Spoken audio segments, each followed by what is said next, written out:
as the election season heats up, a focus on something we could all use not just a little, but a whole lot more of: civility. A prominent Republican and Democrat from a major swing state joined me on how there can be such a thing as healthy disagreement. Remember that? Time flies in a time of crisis. 60 days until Election Day, and we are more divided than ever. A new poll finds majorities of Republicans, independents, and Democrats all say that the politics, despite this pandemic, got less civil over the summer. And on a scale from 0 to 100, with 100 being close to a civil war, voters gave our current climate a mean score of 73.2. And things are even more tense in swing states like Michigan, a state President Trump won by just over 10,000 votes, now showing Joe Biden with a steady lead there in post-convention polling. I want to bring in Pulitzer Prize-winning editorial page editor for the Detroit News, Nolan Finley, and Stephen Henderson. He's also a Pulitzer Prize winner who now hosts Detroit Today on WDET Radio. Together, these two gentlemen have created the much-needed Civility Project. We got to start, of course, with civility. Stephen, your state's former Republican governor, Rick Snyder, my favorite Twitter handle, One Tough Nerd, just endorsed Joe Biden because he says he'll bring civility back. Nolan, you're a conservative. Stephen is progressive. Things have gotten worse this summer. You would think a pandemic would bring us together. What gives, Nolan?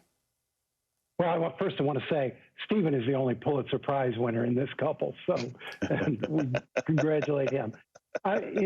We have, over the last few years in this country, particularly in states like Michigan, where there is a great divide, we've forgotten how to talk with each other, and all we can do really is scream at each other. And we haven't taken the time to figure out why the other person thinks and feels the way they do. We're just intent on converting them to our point of view. And that's the point of the Great Lakes Civility Project that Steve and I are involved with.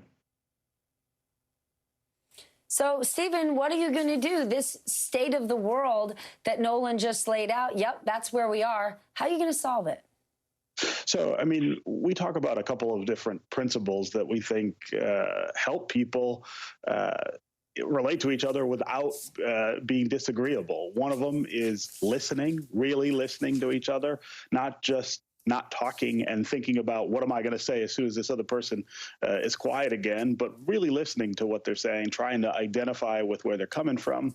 We also talk about the idea of understanding that people are more than the sum of their politics, right? One of the things that Nolan and I have done really successfully is get to know why the other person believes the things that they believe. Where does that come from? What are the experiences that they've had that lead them to the beliefs that they have had?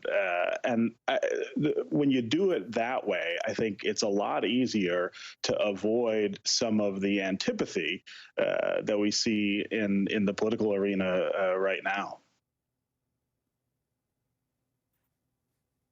All right. Well, Nolan, what Stephen is saying makes perfect sense theoretically, but let's talk about where we are. We are in a health crisis. We're in an economic crisis. Right. Do we really expect that people are going to turn the page now and be more thoughtful and start listening at a time when you got life and death on the line? Well, it's essential that they do, because we have important problems to solve at the community level, at the national level. And if we aren't talking with one another, if we don't learn, as Steve said, to listen, if we don't stand back from this great divide and try to figure out some practical solutions.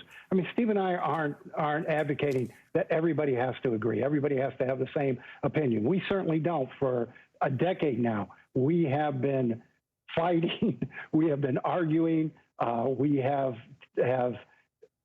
drastically different solutions to the problems of our community, our state, our nation, but we have learned to talk about those in a civil manner, walk away friends, and come back to talk again. I think that's the only way we're going to get to where we need to be in this country.